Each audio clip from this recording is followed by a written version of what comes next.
ورحمة الله وبركاته. إن الحمد لله نحمده ونستعينه ونستغفره ونعوذ بالله من شرور أنفسنا ومن سيئات أعمالنا. من يهده الله فلا مضل له ومن يضلل فلا هادي له. أشهد أن لا إله إلا الله وحده لا شريك له وأشهد أن محمدا عبده ورسوله حبيبه وخليله وعلى سائر الأنبياء والمرسلين وعلى آله وأصحابه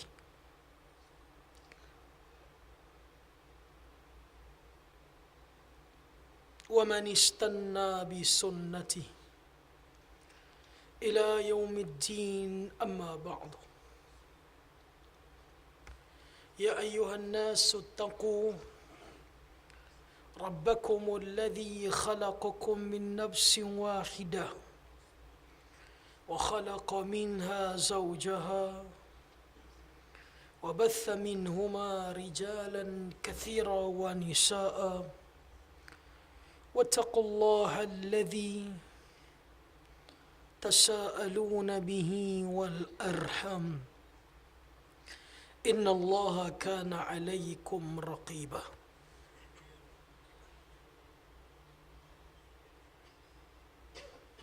Tuan-tuan sidang jamaah yang dirahmati oleh Allah, alhamdulillah, syukur pada Allah pada tengah hari ini kita diberi ruang dan peluang oleh Allah berkumpul di dalam majlis ilmu, berkongsi satu dua perkara. Mudah-mudahan apa yang kita kongsi pada tengah hari ini dapat memberi manfaat kepada kita semua, insya-Allah.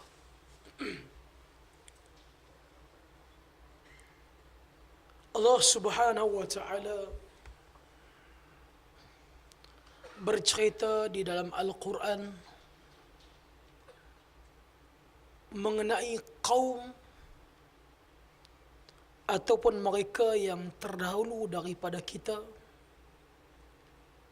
yang telah Allah Subhanahu wa taala binasakan mereka. Allah lupuskan mereka daripada atas muka bumi. Mereka dilenyapkan oleh Allah dan kebanyakannya hasil daripada dosa dan maksiat yang telah mereka kerjakan. Ini Allah Subhanahu wa taala sebut dengan jelas di dalam beberapa ayat di dalam Al-Quran. Allah menurunkan kepada kita musibah. Allah menurunkan kepada manusia bala kerana 3 faktor utama. Dan salah satunya sebagaimana yang Allah ceritakan di dalam surah Ar-Rum ayat yang ke-41. Kata Allah, Zaharal fasadu fil barri wal bahr bima kasabat aydin nas. Kata Allah, telah berlakunya kerosakan, telah berlakunya fasad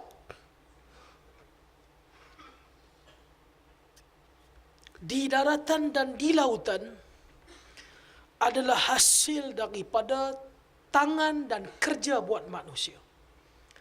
Dan akhirnya Allah Subhanahu wa taala menurunkan peringatan agar manusia tersentak, lantas mereka kembali bertaubat kepada Allah Subhanahu wa taala. Dan antara peringatan yang Allah turunkan untuk mengingati manusia, antaranya Allah menurunkan musibah. Allah menurunkan antaranya ialah ribut, taufan, gempa dan juga sebagainya. Wa minhum, orang sebelum daripada kita, ada di kalangan mereka yang Allah Subhanahu wa taala turunkan kepada mereka hujan batu. Hujan batu di sini bukan macam hujan batu yang kita pernah lihat. Turunnya air oleh kerana suhu dan sebagainya, akhirnya jadi batu, hujan batu. Tidak, ini memang batu yang turun daripada langit sehingga memusnahkan mereka. Wa minhum, dan ada di kalangan mereka yang Allah timpakan mereka dengan musibah yang namanya halilintar. Dan ada di kalangan mereka yang Allah Subhanahu wa taala tenggelamkan mereka, bumi terbelah menjadi dua, gempa, dan akhirnya mereka ditelan dan dilenyapkan di dalam muka bumi. Ini antara azab yang pernah Allah Subhanahu wa taala turunkan kepada mereka terdahulu daripada kita. Dan sekiranya azab yang Allah Subhanahu wa taala turunkan dalam bentuk menggunakan air, ribut, hujan, taufan, pastinya ia akan melibatkan kematian semaksimum mungkin. Kita tengok bagaimana Allah Subhanahu wa taala menurunkan azab kepada kaum Nabi Allah Nuh alaihi salam. Kita selalu dengar peristiwa banjir yang berlaku di zaman Nuh. Tuan-tuan tahu macam mana banjir ini terjadi? Ya, air hujan turun daripada langit mencurah-curah. Mencurah-curah air hujan turun. Bukan itu sahaja. Bahkan air juga keluar daripada perut bumi, membuak-buak air keluar. Hujan turun mencurah-curah, air keluar membuak-buak. Mereka lemas di antara keduanya. Lenyap kesemuanya daripada atas muka bumi. Kalau Allah timpakan musibah melibatkan air, itu adalah musibah yang cukup besar. Tuan-tuan ingat dalam tazkirah kita bulan lepas, hari Jumaat minggu ketiga bulan lepas, September, ingat tak? Tengok pun tak ada harapan. Adalah tak ingat, buat serius pula macam ingat kan. Saya cerita bagaimana satu empangan yang disebut di dalam Al-Quran, satu empangan yang luar biasa. Sebab orang terdahulu daripada kita, teknologi mereka luar biasa. Empangan yang dibina oleh penduduk Sabak. Dalam Al-Quran Allah bercerita dalam surah Sabak bagaimana Sidul Ma'rib ini, empangan Ma'rib di Sabak ni, teknologi ketika itu tengah padang pasir kering kontang. Kering kontang padang pasir tersebut. Mereka boleh bina satu empangan yang empangan ini mampu menampung kapasiti bekalan air untuk penduduk Sabak untuk ratusan tahun. Tengah padang pasir kering kontang, daripada mana mereka dapat air yang air ni penuh dalam empangan tu yang boleh digunakan untuk penduduk Sabak untuk ratusan tahun. Hebat teknologi. Macam kita tengok teknologi Fir'aun di Mesir, piramid tu. Kalau tuan-tuan pergi ke Jordan, alam tara kaifa fa'ala rabbuka bi'ad irama dhatil imad. Macam mana kaum Ad mereka membelah bukit. Bukit tu dibelah, tak ada piling, tak ada. Allahu Akbar. Sampai hari ini bukit tu berada dan utuh berdiri. Bukit tu di mana? Di Petra, di Jordan. Empangan yang dibina oleh penduduk Sabak ni tuan-tuan, pecah. Kerana kekufuran penduduk Sabak, maksiat dan dosa yang mereka buat, pecah. Dan semua mereka ditenggelamkan Sebagaimana Allah pernah menenggelamkan kaum Nabi Allah Nuh alaihi salam. Bila melibatkan benda-benda ni semua, Allah bagi kepada kita peringatan. Bukan kita nak tuding jari orang ni berdosa, orang ni buat maksiat, tidak. Untuk semua kita tersentak dan kita kembali bertaubat kepada Allah dengan taubatan nasuha. Dan bila Allah turun saja musibah itu melibatkan air, ia pasti akan menyebabkan kemusnahan dan kematian manusia dengan jumlah yang semaksimum mungkin. Kita tengok apa yang berlaku 3 minggu lepas kan. Semua orang tahu kan. Berlaku di Palu, Donggala, Indonesia.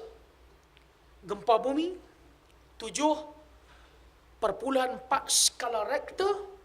Lantas diikuti setelah itu dengan susulan berlakunya tsunami. Saya 3 minggu lepas, ketika mana berlakunya gempa bumi dan tsunami di Indonesia, saya pun berada di Indonesia. Saya dijemput untuk merasmikan khutbah Jumaat di satu masjid di sana. Ada kuliah-kuliah pendek saya, nama cicipan tu orang duk share sampai ke Indonesia. Saya dijemput ke sana pada hari Jumaat 3 minggu lepas. Kami pergi lebih kurang 5 buah keluarga, termasuk saya sekeluarga. Lepas khutbah, saya akan ada program dengan radio, tak silap saya, bukan radio keisukannya. Malam tu ada program di masjid lepas daripada Aisyah. Penganjur ni oleh kerana terlalu hargai kita yang datang daripada Malaysia, dia letak kami punya resort ni betul-betul kaki resort tu berada dalam pantai. Kita seronok lah, budak-budak seronok lah, boleh mandi kolam renang apa semua di bawah tu, laut dan sebagainya. Lepas maghrib, kita ada program lepas isyak. Lepas maghrib buka TV, masa tu gempa baru berlaku. Dan mereka dah kutip dah jenazah secara rambang 348 orang. Saya ingat lagi angka tu. Dan dia kata gempa bumi 7.4 skala Richter diikuti dengan tsunami. Kita pula duk tengok nampak laut ni bawah kita. Kita terus telefon penganjur. Beritahu penganjur, saya sebenarin, kita punya Indonesia ni bahasa tinggi sikit, level tinggi. Saya sebenarin enggak sukain tinggal di pantaiin. Saya beritahu penganjur. Penganjur kata, kenapa Pak Ustaz? Bilangin disukain. Enggak sukain. Saya suka di bukitin. Bukit tu bukitin. Enggak suka di pantaiin. Takut tuan. Allah saja tahu. Bila kita dengar benda ni berlaku, Indonesia dengan kita ni bukan jauh sangat tuan. Kalau hentakan tsunami tu kuat lagi, akan berlaku sebagaimana berlaku 2004. Aceh, apa yang berlaku? Sampai ke Kota Kuala Muda, Langkawi, Batu Ferringhi, di Thailand, di Phuket, di India, Sri Lanka. Masa berlaku tsunami 2004, saya masih belajar di Pakistan. Banyak mana kepulauan kecil sekitar Maldives hilang daripada peta dunia. Kalau kita duduk dalam situasi ni, situasi tu kita ditimpa musibah. Gempa malapetaka sedang berlaku di tempat tu. Atau kita yang berada berhampiran di situ. Macam mana kita nak buat? Apakah ubat yang paling mujarab untuk menghentikan musibah ini? Imam Syafi'i mengajar kepada kita dalam kitab dia Al-Um, sekiranya kita berhadapan dengan kejadian yang menakutkan ini, berada dalam tempat yang ditimpa musibah, gempa, bala, banjir dan sebagainya, macam mana kita nak minta kepada Allah agar Allah hold, cukup dah. Kata Imam Syafi'i, inilah yang telah diajar oleh Nabi Allah Yunus alaihissalam. Ketika mana Yunus alaihissalam ni ditelan oleh ikan, sebagaimana yang Allah cerita dalam Quran, dia betul-betul berada dalam musibah. Dengan satu amalan yang dia buat, Allah selamatkan Yunus daripada musibah ini. Yunus ni tuan-tuan, dia meninggalkan kaum dia. Yunus dia lari tinggalkan kaum dia. Dia berbeza dengan mendapat arahan Allah perintahkan tinggalkan kaum tu cerita lain. Kalau Allah perintahkan tinggalkan kaum tu, nama dia perintah. Yunus tak dapat perintah tu, tapi dia fed up tinggalkan kaum dia. Kalau Nabi Allah Lut, dia mendapat arahan daripada Allah, tinggalkan kaum dia. Sebab Lut berdakwah kepada kaum dia lebih kurang sama macam Nuh berdakwah. Pagi, petang, siang, malam, tidaklah mereka dekat kepada Lut, melainkan mereka semakin jauh daripada Lut. Dan Lut berhadapan dengan masalah yang serius. Berhadapan dengan kaum yang mengamalkan homoseksual. Orang yang berhadapan dengan homoseksual sangat sukar untuk dia dipulihkan. Tak boleh pulih, sukar. Macam orang yang ketagihan dadah, dia duduk dalam pusat pemulihan setahun dua, elok keluar, dia jumpa je member dia, muka yang dia pernah kenal 2-3 tahun lepas, jumpa je. Dia punya tarikan untuk dia menagih semula dadah sangat kuat. Orang yang terlibat dengan homoseksual ni, susah nak kembali semula ke pangkal jalan. Kalau kembali ke pangkal jalan, dia akan patah balik. Saya ada pengalaman. Dengar bagi habis. Tuan-tuan dengar dulu, dengar. Tuan-tuan ni bukan bertahan, mulut boleh tahan juga. Dengar. Bukan pengalaman homoseksual, dengar dulu. Hari ni hari Jumaat ni. Ada pengalaman duk kawan dengan orang-orang macam ni. Tuan-tuan dengar elok tu, jangan potong video ni. Dia buat pula cicipan. Ustaz Johari, pengalaman homoseksual, jahanam. Tak apa. Tiga tu. Kita kembali Yunus. Yunus alaihissalam, bila dia tinggalkan kaum dia, dia lari, dia fed up, tuan-tuan. Manusia, kita ni kalau ada anak-anak, na'udzubillah lah, duk semayang 3-4 kali, 5-6 kali, tak dengar kita pun fed up.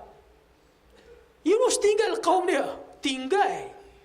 Dan Allah tak perintahkan dia tinggalkan kaum dia, itu inisiatif dia tinggal.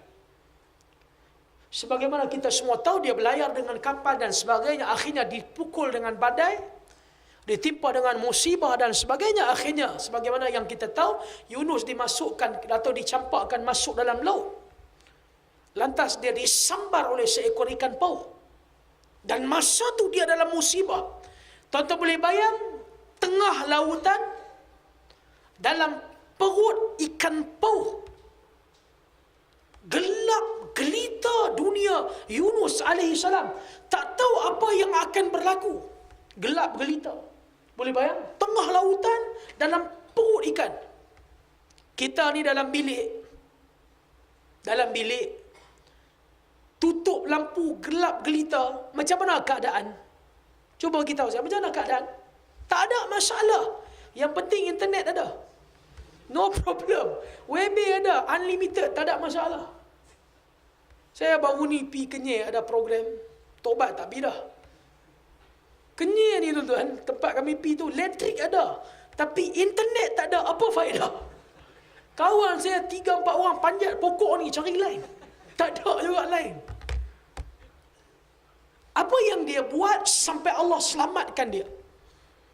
Ini yang Imam Syafi'i ajar kepada kita. Bila kita duduk dalam tempat yang kena musibah, atau kita berhampiran dengan tempat yang sedang diuji dengan musibah. Indonesia ni bukan jauh sangat dengan kita ni. Apa perlu kita buat? Yunus bila duduk dalam perut ikan ni, apa yang dia buat sampai Allah selamatkan dia? Allah cerita dalam surah Safat. Falaula annahu kana minal musabbihin lalabitha fi batnihi ila yaumi yub'athun. Kata Allah, kalaulah tidak kerana Yunus ni duduk dalam perut ikan ni, kalaulah tidak kerana dia bertasbih. Nah, ini kata Imam Syafi'i ubat paling mujarab. Kalau tidak kerana dia bertasbih, dia puji Allah Subhanahu wa taala, nescaya Allah akan biarkan Yunus berada dalam perut ikan tu sampailah hari kiamat, hari kebangkitan. Jadi kata Imam Syafi'i, ubat paling mujarab kalau kita contohnya daripada TM pergi ke sana untuk pasukan penyelamat bagi bantuan, tiba-tiba kita pula diuji pula, berlaku gegaran, berlaku gempa, kelang kabut ni. Macam mana kita nak selamatkan diri kita, atau kita nak minta tolong Tuhan? Cukuplah. Maka kata Imam Syafi'i, paling mujarab sebagaimana yang diucapkan oleh Yunus alaihissalam, namanya tasbih. Yunus ni duduk dalam perut ikan, dia mengucapkan kalimah biasa, tapi kalimah biasa menyelamatkan dia. Apa dia sebut? La ilaha illa ant. Kalimah ini kalimah tauhid luar biasa. La ilaha illa ant subhanak inni kuntu minaz zalimin. Kalimah tauhid, kalimah takdis. Tidak ada Tuhan melainkan kamu, wahai Tuhan. Subhanak, maha suci kamu. Sesungguhnya aku adalah daripada orang-orang yang melakukan kezaliman. Bala musibah ni timpa aku sebab apa? Sebab aku tinggalkan kaum aku. Aku zalim, wahai Tuhan. Engkaulah maha suci, wahai Tuhan. Tidak ada Tuhan melainkan kamu. Perkataan ini diucapkan oleh Yunus alaihissalam tanpa henti.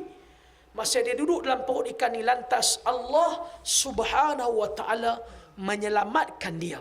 Jadi kita yang berada di berhampiran, sekiranya berada di tempat yang diuji oleh Allah dengan musibah, cara paling baik untuk menyelamatkan diri daripada musibah ini adalah dengan namanya tasbih, tahmid, takbir, istighfar, dan yang kelima, bertaubat dengan taubatan nasuha. Mudah-mudahan Allah Subhanahu wa taala selamatkan kita semua dan selamatkan saudara kita yang ditimpa dengan musibah. Kita kena doa dan kita kena bantu mereka semampu yang boleh. Sebab kita akan disoal di hadapan Allah. Sebab Muslim, dia ibarat tubuh badan yang satu. Dia saling memerlukan satu sama lain, saling menguatkan antara satu sama lain. Orang Melayu kata picit paha kiri, paha kanan terasa. Kanan ke kiri tak tahu?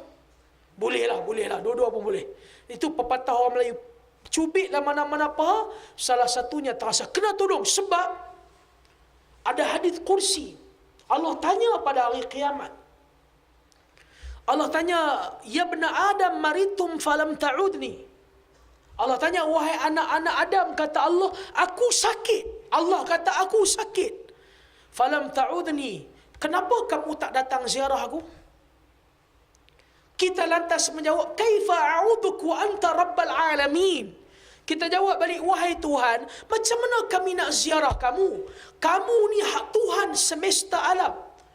Kata Allah Subhanahu wa ta'ala, amma sami'tum, tidakkah kamu pernah mendengar, anna abdi, ada di kalangan hamba aku, anna fulan, ada di kalangan hamba aku dia sakit. Kalau kamu ziarah dia, tentulah kamu akan dapati aku berada di sisi dia. Kata para ulama, kalau ada di kalangan Muslim yang sakit, kita tak ziarah dia, Allah tanya kita pada hari kiamat, bagaimana pula kalau mereka ditimpa musibah? Bagaimana pula kalau mereka ditimpa kesedihan? Ditimpa dengan kemalangan, kehilangan ahli keluarga, harta benda? Kalau kita tak ziarah mereka yang sakit, Allah tanya. Apatah lagi kalau kita tak bantu mereka yang lebih ditimpa musibah daripada orang yang sakit. Tentu akan dipersoalkan di hadapan Allah. Jadi, doa, bantulah mereka semampu yang kita boleh, insyaAllah. Wallahu'alam. Dah nak ke azan dah. Nanti kita sambung insyaAllah pada kuliah kita pada hari Rabu nanti. Subhanakallah bihamdi. Asyhadu an la ilaha illa anta wa nastaghfiruka wa natubu ilaik. Assalamualaikum warahmatullahi wabarakatuh.